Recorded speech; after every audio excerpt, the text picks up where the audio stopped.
le syndrome d'hypertension intracrânienne. On va se rappeler un petit peu la manière dont notre système ventriculaire est en place, hein, avec les deux ventricules latéraux, vous le savez, de part et d'autre, qui viennent se déverser dans un ventricule qui est médian et unique, c'est le troisième ventricule, hein, par les trous de Monro. À partir du troisième ventricule, donc, le système ventriculaire devient médian. Ce troisième ventricule va lui-même se déverser dans le quatrième ventricule au travers de l'aqueduc de Sylvius qui est ici. Et puis à partir du quatrième ventricule, il va y avoir le liquide céphalorachidien qui va pouvoir soit descendre dans le canal de l'épendyme, soit passer à la périphérie par les trous de Louchka et de Magendie.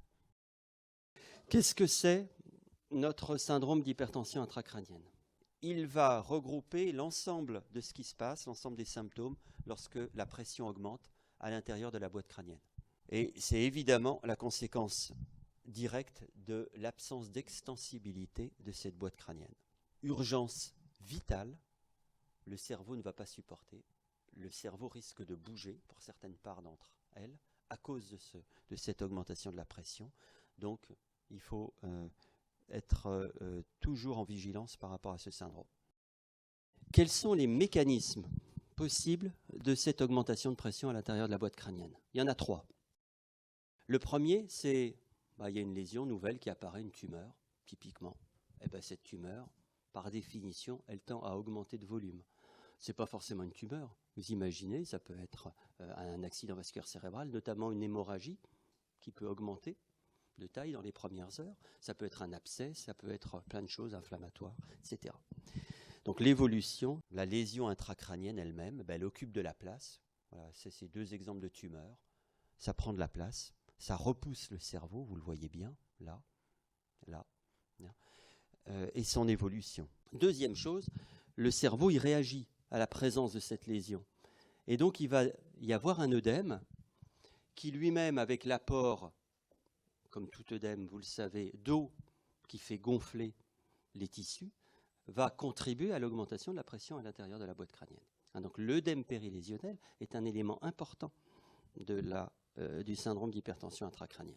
Ici, on a plutôt un effet de masse, et vous voyez très très bien sur cette IRM la lésion elle-même, qui est une tumeur en partie kystique, et ce qui est autour ici, qui a une tonalité un peu différente et un peu infiltrative à l'intérieur du cerveau, c'est typiquement l'œdème réactionnel autour de la lésion. Et vous voyez bien que tout ça qui est chargé d'eau va participer à l'augmentation de la pression à l'intérieur du cerveau. Et puis, troisième mécanisme, on vient de voir notre système ventriculaire, il peut se trouver bloqué par cette masse qui prend du volume, ou l'œdème qui l'entoure. Et à partir de ce moment-là, il va y avoir accumulation de LCR qui n'arrive plus à s'écouler, qui lui-même va continuer à être produit, ce qui va provoquer une augmentation de pression. Donc le blocage de l'écoulement du LCR va être un troisième mécanisme, et dès lors qu'il va y avoir dilatation du système ventriculaire à cause d'un blocage à l'écoulement, on va utiliser un terme que vous rencontrerez très souvent, hydrocéphalie, trop d'eau dans la tête. C'est le principe du blocage de l'écoulement du LCR. Alors vous imaginez bien ici, par exemple, que cette tumeur, en bloquant l'aqueduc de Sylvius, progressivement va entraîner une dilatation, non pas tant du troisième ventricule qui lui-même est laminé par l'effet de masse de la tumeur, mais au-dessus, dans les ventricules latéraux. Les ventricules latéraux, là, sont en train de se dilater. 2 grands symptômes. 1, la céphalée. Alors, quelles sont les caractéristiques de cette céphalée? Ce sont des céphalées diffuses, qui sont permanentes, qui vont aller en évoluant. Docteur, ça va moins bien qu'il y a 48 heures. C'est de plus en plus fort. J'ai de plus en plus mal. Inhabituel, les gens n'ont jamais eu ça auparavant. À prédominance matinale, ça va plutôt mieux au bout d'un moment. Et puis, elle va résister aux antalgiques, et elle va résister de mieux en mieux aux antalgiques, à mesure qu'elle évolue.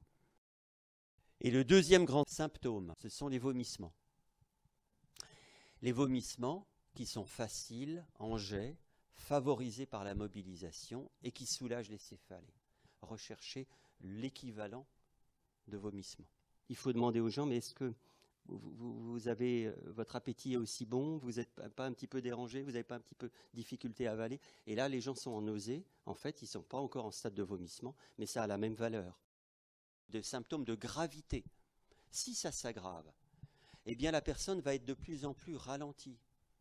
Les fonctions cérébrales vont manquer, vont marcher de moins en moins bien. Et il va y avoir ce qu'on appelle le ralentissement idéatoire. Les idées ont du mal à s'enchaîner, ils font répéter. Les gens donnent un peu l'impression d'être un peu éloignés, et puis petit à petit va s'installer un état de somnolence. Deuxième chose, et ça c'est vraiment un signe tardif, c'est le flou visuel, avec des éclipses amaurotiques. C'est des moments où la personne dit « c'est bizarre, pendant 10 secondes je n'ai plus rien vu, c'était tout noir, et puis tout s'est rééclairé ensuite, de manière brutale, à cause de l'hyperpression intracrânienne. Les nerfs optiques n'ont plus fonctionné et la personne ne voit plus. C'est un signe tardif, mais qui est extrêmement inquiétant. Les conséquences locales de la lésion. Si vous avez une lésion en plein dans l'homonculus de la voie motrice, du faisceau pyramidal, ben ils vont en plus avoir des signes moteurs. À un autre endroit, signes sensitifs, à un autre endroit, troubles de l'équilibre, etc. Donc vous allez possiblement avoir un malade qui vient pas tant pour ses céphalées, mais parce qu'il boite un peu, parce qu'il commence à être déficitaire à cause de son syndrome pyramidal, parce qu'il a des troubles sensitifs, des troubles cérébelleux, voire autre possibilité qui est marquée sur cette diapositive, parce que le cortex a été irrité par la lésion et a provoqué une décharge électrique, ce qu'on appelle une crise d'épilepsie. L'atteinte de la 6e paire crânienne. Et qui provoque une diplopie. Le malade voit double parce que son nerf oculomoteur externe, le nerf abducens, ne fonctionne pas. Pourquoi est-ce que ce n'est pas un signe de localisation? Parce qu'il suffit que la pression, d'une manière générale, augmente dans le cerveau pour que ce nerf, qui est un nerf fragile et long, qui a un long trajet dans le cerveau, vous reverrez votre anatomie, souffre, alors même qu'il n'y a pas une lésion sur la 6e paire crânienne. Donc c'est simplement un signe, l'atteinte du 6 peut être simplement un signe d'augmentation de la pression cérébrale. Donc venir enrichir le syndrome d'hypertension intracrânienne sans être un signe de localisation. Alors, je vais examiner mon malade et moi, je vais lui chercher des signes de localisation. Il est en hypertension intracrânienne, j'ai envie de savoir s'il a une lésion et où il se trouve. Le malade peut être venu finalement pour son syndrome d'hypertension intracrânienne, mais en l'examinant, je peux trouver un signe de Babinski d'un côté. Bon, je vais me dire, probablement la lésion qui entraîne l'augmentation de la pression, elle est située quelque part sur le faisceau pyramidal qui me provoque le Babinski que je viens de découvrir. Hein, voilà. Et donc là, vous allez examiner votre malade et vous allez chercher, c'est non pas les plaintes du malade, cette fois c'est votre examen, les signes de localisation, des réflexes plus vifs d'un côté que de l'autre, etc., etc. Atteinte des paires crâniennes. Un geste important, on va y revenir, mais retenez simplement qu'ici, vous n'avez pas de raideur méningée, de raideur de la nuque. Donc, devant quelqu'un qui a des céphalées importantes, durables, qui vous inquiètent un peu, vous allez toujours mobiliser la tête, voir s'il y a une raideur de la nuque. On verra combien c'est important pour le syndrome méningé. Et là, on peut dire, et par la négative, c'est important pour le syndrome d'hypertension intracrânienne, il n'y a pas de raideur méningée. Et puis, vous allez rechercher un retentissement de l'hypertension intracrânienne. Alors, on a parlé de la présentation du malade un peu ralenti, mais finalement, dans sa présentation, vous pouvez ne pas très bien vous en rendre compte. Donc, vous allez un petit peu le tester, voir s'il se souvient, s'il a une mémoire correcte, s'il arrive à se concentrer, s'il arrive à vous raconter ses antécédents correctement. Bref, tout ce qui vous renseignera un petit peu sur son état cognitif. Et puis, je vais m'attacher aux yeux. Il y a la rétine. Et la rétine, c'est l'extrémité du nerf optique. Et donc, quand on fait un fond d'œil et qu'on regarde la rétine, on a une vision directe sur un petit bout du cerveau.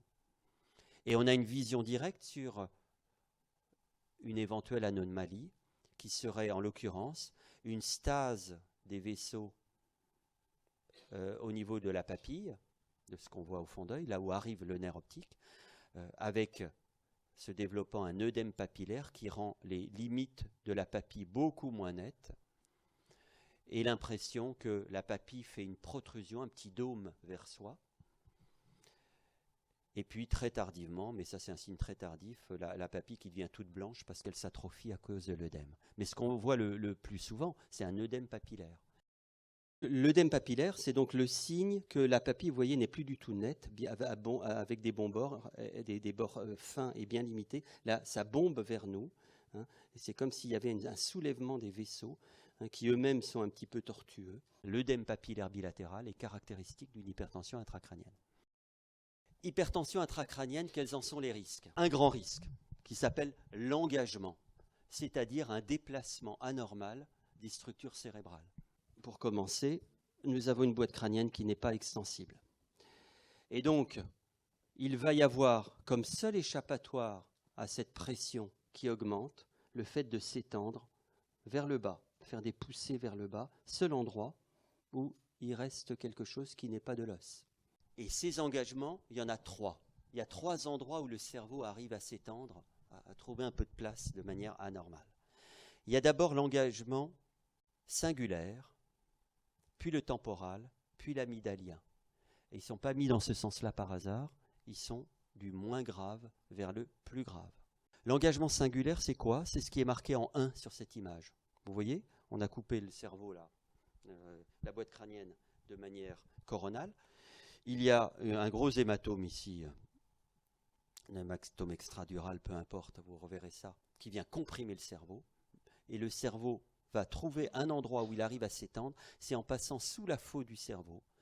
C'est pour ça qu'on appelle cet engagement singulaire, parce que c'est les régions du cerveau des hémisphériques internes, ou encore sous-falcoriel, c'est-à-dire sous la faux du cerveau. Il y a une hernie qui se forme ici. Pas très grave, le cerveau supporte ça.